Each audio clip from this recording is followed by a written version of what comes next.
Made these stepping stones, and I'm not sure if they're ready to start painting, but I'm getting impatient, so let's paint one of them. I think I want to start with this one.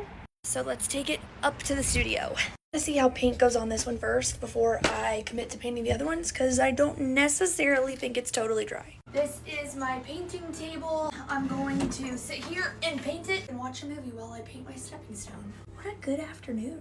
Since this has 4 sections and I'm growing a clover lawn where this is gonna go, I think it only makes sense that we turn this into a clover. I traced the shape because I want all of them to be relatively even, and I made a little template, and I'm gonna trace this shape onto this so I know where I want to paint, so it doesn't look so wonky.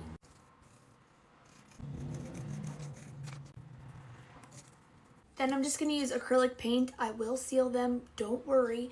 And I'm gonna go in with just a regular green first, map out the shapes, and then we can add shadows, highlights, all the things. Painting is literally one of my favorite things to do, and it's actually one of the things that I am best at in this life. And I'm not good at a lot of things, but I am a good painter. Now, I'm not saying I spent a million hours trying to make this the best clover I possibly could, but what I am saying is I am fully confident that I'm gonna be able to paint these stepping stones to look like flowers and or a clover and make them look decent. Now I'm gonna add some highlights and shadows, make it a little less cartoony.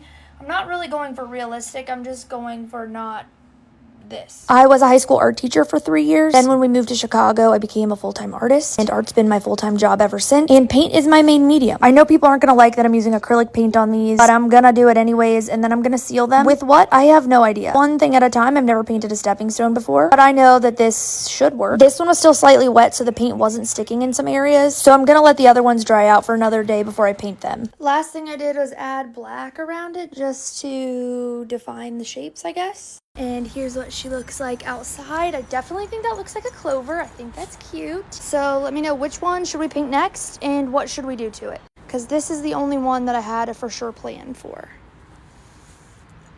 Also, once it's dry, I will seal it, I promise.